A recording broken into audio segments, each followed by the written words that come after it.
Bazalwane, uMose ngiyakhumbula uNkulunkulu ukuthi uze wazi-introducer wathi wena Mose uzofana noNkulunkulu wabo. Ngamanye amazwi lo Moses was like their God ehamba phambi kwabo. Efana noNkulunkulu wabo kwakusho uNkulunkulu ethi ngifuna uhambe njengoNkulunkulu wabo ubahambele phambili. uMose waba lithemba phakathi kwabo. IBhayibheli masilifunda lisitshela ukuthi uJoshua ubehambe eceleni kwakhe uMose. Ngamanye amazwi uMose mangabe kunento ayenzayo ubazi uJoshua ukuthi yini uMose le ayenzayo ngoba beseceleni kwakhe. Joshua bemncane yena kodwa wonke amathemba akhe ebekule ndoda uNkulunkulu ayethembile nayibekile.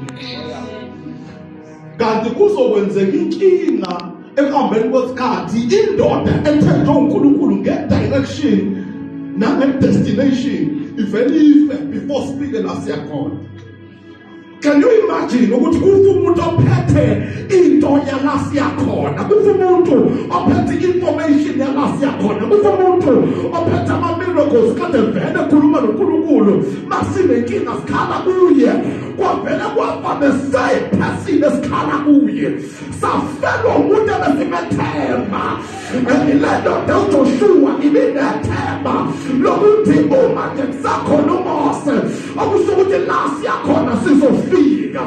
And uma sekuhamba uMose kwaphela amathemba ukuthi kasubana uzosisusa ngemande lafele khona eyosibeka la siyakhona ngoba siyasafika endaweni lakhona silahlekelwa yindoda esiyethembileyo. Walahlela uMoses wathwa endleleni wakhala uJoshua ekhalela ukuthi indoda enamandla, indoda kaNkulunkulu, indoda ebengiyethemba, nendoda ebephethe i-information egcwele about uhambe silihambayo ayisekho phambi kwethu. Ithe sikhala nendoda ithi I've lost the direction, angisazi siyaphi, angisazi sizofikaphi, angisazi uhambo lwethu luyaphelelaphi, angisazi kuzokwenzakalani, I'm confused, angisazi ngenze njani.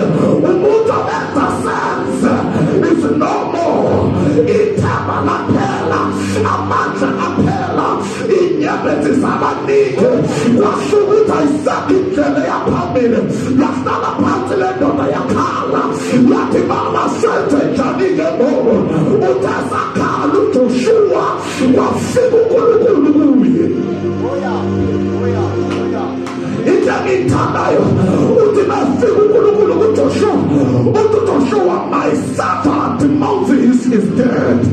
Ngamanye amazwi inceku yami uMose akasekho. Uthi mfana wami nokukhala but I want to confirm ukuthi lokho okukhalelayo ngeke kusabuye. Ngoba uNkulunkulu oqhubekayo, uNkulunkulu oyaphambili, uNkulunkulu oneyindlela eyiphakemeyo engafani nendlela zabantu. Wathi my servant Moses is dead. uMose usefile. Wathi uMose inceku yami, funa ke lokho. Uthi uNkulunkulu mekhuluma noJoshua uthi uMoses inceku yami. Ukhuluma ngomuntu ofile. Uthi lo muntu ofile uyinceku yami noma esefile. Lo muntu ofile uyinceku yami noma esefile kodwa usambiza ngani bazalwane? Ngenceku yami. Ngamanye amazwi ungowami noma engaphefumuli, ungowami noma ehlulekile, ungowami noma ekhathele, ungowami noma elele, ungowami noma enginamandla. Noma ngathiwa kunjani kodwa yena ungowami. Lento ye-ownership uNkulunkulu uyayicacisa ukuthi lo olele akuyena noma ubani kodwa usengowami noma ekhathele, noma ekukhathaleni kwakho, ekushayeleni kwakho kumele uzazi ukuthi ubonabani. Abekho abalahla ngenxa yokuthi bakhathele, abekho abalahla ngenxa yokuthi abasenamandla, abekho abalahla ngenxa yokuthi bathule, kodwa umuntu obowakhe ubowakhe, ubowakhe phila, ubowakhe lele, ubowakhe buthaka,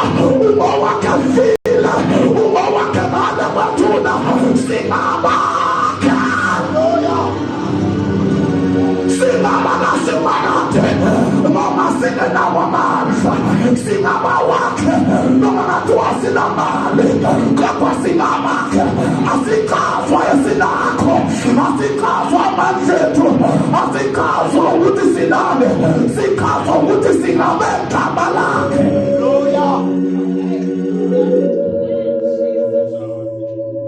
Oh yes. Uthi noma ufile kodwa uthi i-servant yakho. uNkulunkulu ke unje uyasigcina isethembiso sakhe engasigcinela amandla umuntu. U-Elijah nankulunkulu u-Elijah nankulunkulu Elisha obabili. U-Elijah wayeprofethi omdala. Oh yeah. U-Elisha elandela u-Elijah. Yeah. U-Elijah ngiyakhumbula ukuthi u-Elisha wake wahamba walandela u-Elijah. Uthe emlandela wamdedela u-Elijah wathi uzungilandele kakhulu manje ngifuna wathi cha ngifuna i-double portion. Ngifuna lento yakho ivele iphindwe kabili kimi. Ithe mayiphindwa kabili kodwa masibuka imbalo yasitshela ukuthi u-Elijah wathi wahamba esenza ama-miracles awu-12. U-Elijah lowe double portion imibhalo isivezela ukuthi uthe yena wahamba enze ama-miracles awu-23.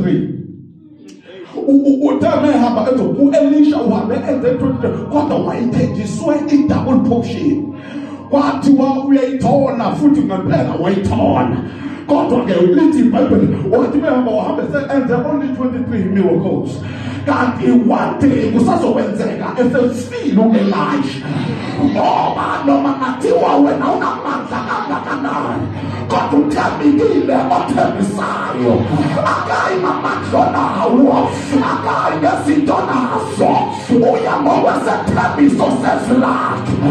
Uthe behamba bethola ukuthi kunomuntu lithi iBhayibheli mabedlula ethuneni lika-Elisha kwasukuthi badlula ethuneni lendoda ekolotayo eyathenjiswa i-double portion kodwa yathola 23. Kanti kudlula abantu nomuntu ofileyo. Lo muntu ofileyo wathi wasenze njani ngaye bathi hayi kunethuna likhona la asimfaka liphakade kwatho bese siyamshiya khona. Kuthi ababethi bayamshiya bamshiya thuneni lihambe ithuna ka-Elisha indoda ethenjisiweyo i-double portion. Bathi babemshiya bathandela kwasukuthi umgomo uhlale bathandele urabashatha. Ingakho uJesu wathi memethelwa wamephulwa amathambo because amathambo ayindawo la kuhlala khona the-anointing. Ashaba uthe babefika lo muntu osefile bethi bayambeka la kuleli thuna bambeka phezu kwamathambo ka-Elisha. Bathi babehamba bethi bayahamba babona indoda isukuma ibalandela. Kwenzeka isimangaliso sesi-24 and double portion was completed.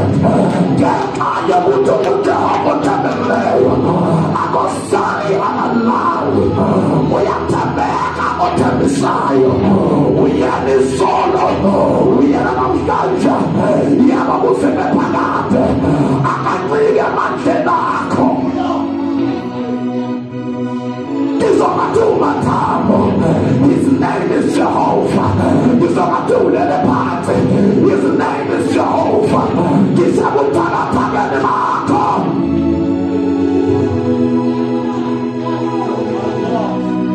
Uyafela usimakade. Ayinini into okumele uyenzele uNkulunkulu ukuze aveze uNkulunkulu bakhe. uNkulunkulu uyathembeka ezweni lakhe. Kwakushiwo uyathembeka. Nendoda ishonelwe i-role model. Kuhambe i-role model kuhamba ubaba. uNkulunkulu wafika qhuma nendoda isakhali inyembezi isenespiritual. Wafika ufuna uNkulunkulu ezokhuluma naye. uNkulunkulu uthe efika wathi okay. Akayazi bekhalela. Ukuthi uMose ukhalela incebo yakho. Ukhalela ithuluzi lami engilisebenzisayo. Yeah, ukhalela ithuluzi lami. Kodwa ke manje ziyashintsha ke.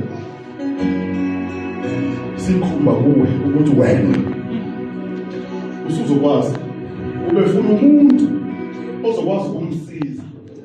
Kanti uNkulunkulu ubona umuntu ofuna umuntu. Kenze umuntu afuna umuntu ozomsiza. Kanti ngoba ufuna umuntu ozokusiza, uNkulunkulu ubona wena umuntu ozosiza.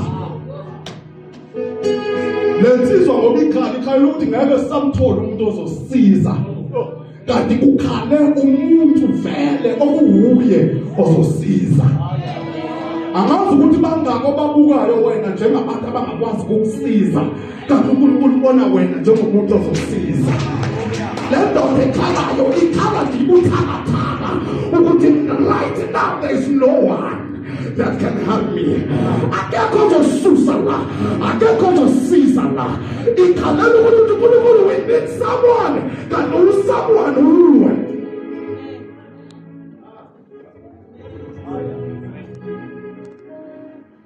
uJoshua wakhala uNkulunkulu kanti uyena lo amkhalelayo. Ngoba ukuthi ufuna umuntu ozokusiza kanti uNkulunkulu ufuna wena kube uwe ozosiza. Abantu abaningi bayathanda ukufuna abantu. Ingakho omunye wayesegula isikhathi eside ehleli ngasemfuleni. Uthi hayi ngine uyabuza uJesu efika uJesu. Uyabuza ukuthi kwenzakalani ngawe. Uthi ngine problem. Manje suyicibi njalo mangithi ngiyongena khona ongena esuku eyongena qala. Uthi akekho umuntu ozomsiza likhona nimakhona. Uthi akekho umuntu iproblem yami akekho umuntu ozomsiza. Njalo when we tell you you are suffering because akekho umuntu, that you are not suffering because akekho umuntu. It's because you are not in alive and his presence. uJesu masafikile wenza wena. Nendoda ayibambisadinga umuntu yadinga yona. Ipresence yakhe ayifuna abantu, ipresence yakhe ifuna wena. Oh yes. Oh yes. Singabantu bepresence. Asifuna abantu, sifuna yena. Uma kwenzeka lento lapha kulomuntu ogulayo ongasechibini, ibizomemezela amabhoda. Ukuthi isikhathi abantu sibenzise uyikhathi presence. Kwi-presence awudingi abantu abakufukulayo. Uthi wena sukuka, hawu. Lana siyasukunyiswa lana. Kodwa manje uJesu ipresence yakhe isithi manje kusho umuntu uyakwazi ukuyisukumela in his presence. Shuthi kwi-presence yakhe asisukunyiswa seyisukumela. Silalela yena bese senza ukusho in his presence. Oh yes. But suku thabatha uhlaka lakho. Lento kade kuthwele sekufuna kube wena oyithwalayo. Isikuthwale kakhulu sekuyisikhathi sokuthi iphumule. Luthatha ukuthwala uhambe ekhaya.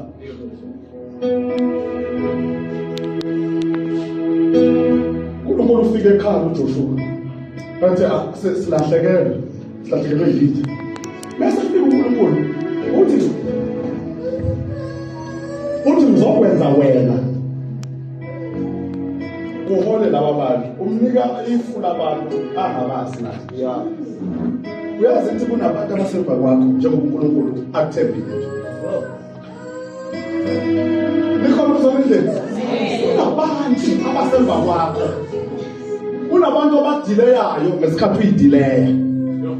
Sometimes uNkulunkulu iproblem kaNkulunkulu akukhona ukuthi uyasidileya wena ka. Sometimes ikinga enkulu ukuthi wena udileya abasemva kwakho. uNkulunkulu athi qala ikhampani ungayiqali kanti awuyidelay wena.